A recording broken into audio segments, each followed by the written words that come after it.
we've got to talk about the Democrat Party today because the entire party is in shambles. I mean, from top to bottom. I mean, there's so many issues going on in the Democrat Party. It's absolutely crazy. For example, the fight to see who's going to come out on top. And I'm going to get into that a little bit here later in the video. But, you know, who's going to be the leader of the party? Is it going to be the AOCs of the world? Is it going to be the Jasmine Crockett's? Is it going to be Josh Shapiro or Gavin Newsom or what's the governor of Michigan? Gretchen Whitmer, right? Who is it going to be? There's that internal push, but they're also attacking their own now. John Fetterman, who you guys are probably familiar with, he obviously doesn't repeat the same lines that Democrats would like him to repeat, right? Because they all repeat the same lines, and I've played several videos of Democrats and mainstream media, mind you, all saying the exact same things, which is quite interesting, even though people on mainstream media say they deliver fair news coverage. No, you don't. Or no, they don't. But John Fetterman has been receiving some backlash because he's not repeating the same line. And so now, for example, one of the things that has happened to Fetterman is there's some hit pieces that have come out that have talked about his cognitive abilities, right, due to his stroke. Now they question his cognitive abilities, but before it was his time to be elected, right? It was all fine and dandy. No, Fetterman's fine. You guys are just terrible people. He had a stroke. But now all of a sudden, because he doesn't want to just toe the line with the Democrat Party, now all of a sudden, well, cognitively, he's bad. He's in bad shape. And I want to play this clip of Chris Cuomo talking about that because he's kind of on point. Check it out. Fetterman is a test case, a case study in why the Democrats fell to the position that they're in. You focus on the wrong things, you focus on purity tests, and you eat your own. And you may think it makes you better, but when it comes to winning races, it has made you worse, okay? You should have never lost to Donald Trump. You should have never lost the American flag as a party symbol. You should have never lost the mandate of the majority. You should have never stopped fighting for the working man and woman and the majority of this country. You should have never gotten in the battle of fringe interests and culture wars. Never. But you did. And what's happening with Senator John Fetterman is the new front in that war. And it is a losing battle. Yeah, definitely a losing battle. Because one of the only somewhat sane Democrats is being pushed out of the party, John Fetterman, okay? Now, party donors, they actually don't want the Jasmine Crockett's and the AOCs of the world because they know that is a losing battle. And even Jasmine Crockett admitted it. It is this fear that the people within the party, within the primary system, will have about voting for a woman because every time we voted for a woman, we've lost so far. And I think that that's a natural fear because we just want to win.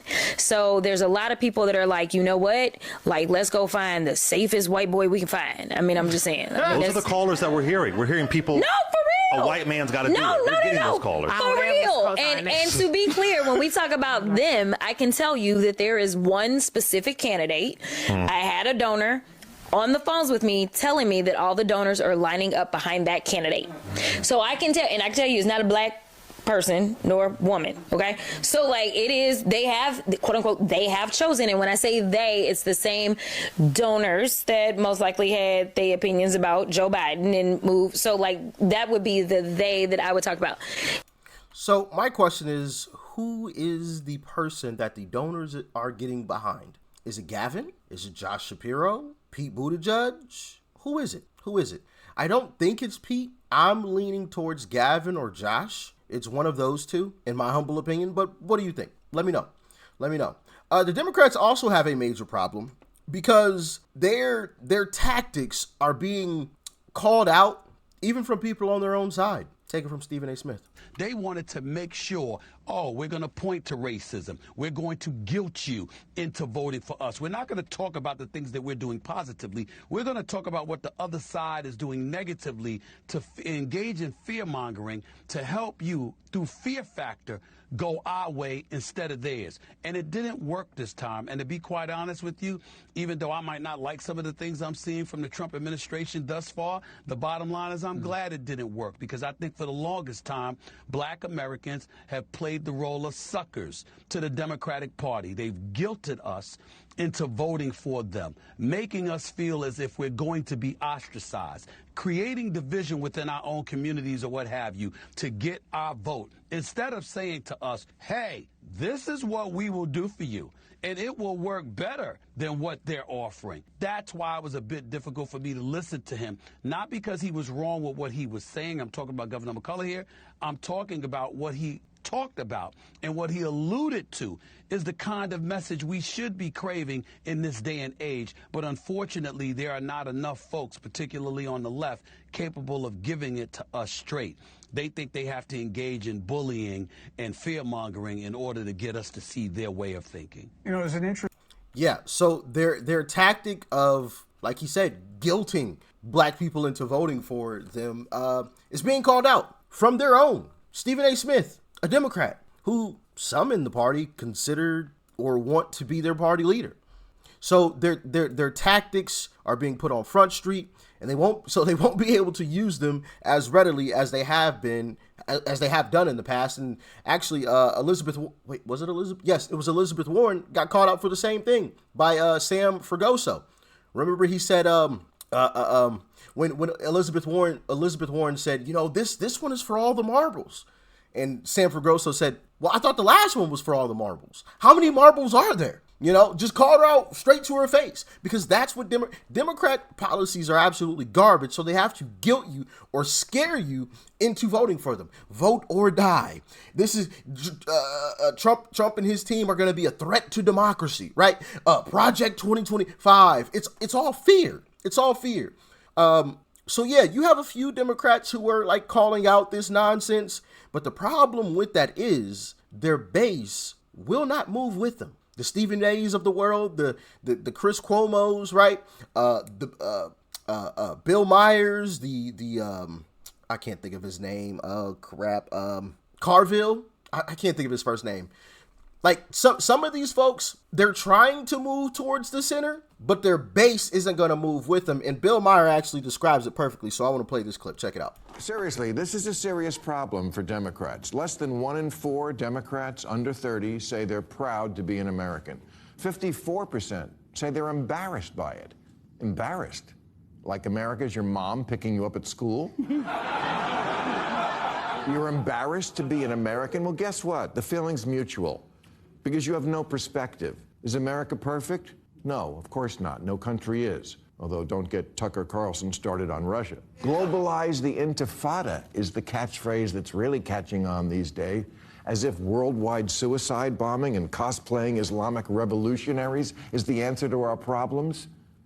At an AOC Bernie Sanders rally in Idaho last month, someone threw a Palestinian flag over an American flag, and the crowd erupted in approval. What should have happened after that is one of the adults on stage should have told their young, loyal followers, this is not a symbol of freedom. This is.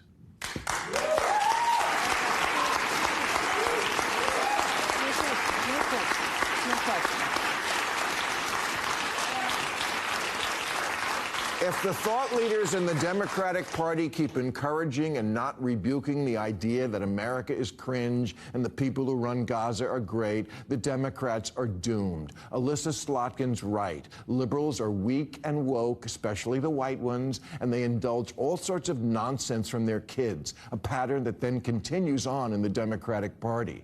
Last election, it was all the gender stuff, the insistence that men can have babies and such, and now I fear that we like the terrorists is the new that. Liberals need to push back on the dumb ideas that come from their children.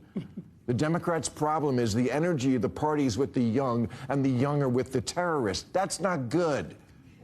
So talk to your children and remind them, you don't really want to live like your heroes in Hamas. All the shit you do all day, it was all made in America. Your smartphone, your Grubhub, your freedom to bitch about America, that's all American stuff.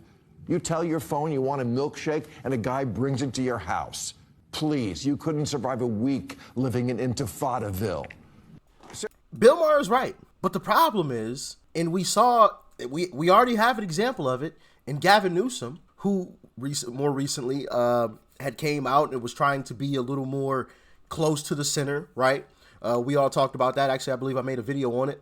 He brought on Charlie Kirk to his podcast and whatnot, and it was agreeing with Charlie Kirk. And we saw what happened. When these polls started to come out on who Democrats wanted to be their party leader, he was at the very bottom. I don't think that's by mistake. I think that's because of what happened, for example, on his podcast. He was trying to move towards the center. The party, his voters rejected it because they're woke. And now he's at the bottom of the list. When for a while, he was at the top of the list. Everybody expected Gavin Newsom to be the next guy. Remember, there was the video of him leaving the White House, or rumors that he was visiting the White House, right? Oh, is Gavin Newsom going to be the next guy? You know, that's what everybody was talking about. And now he's at the bottom of the list. As soon as he came out and tried to be a little more moderate, they're in trouble. They're in major trouble. And they have no one to blame but themselves. This is the bed they made, and now they must lie in it. But what do you think? Let me know. Thanks for tuning in as always. Peace and love. I'm out.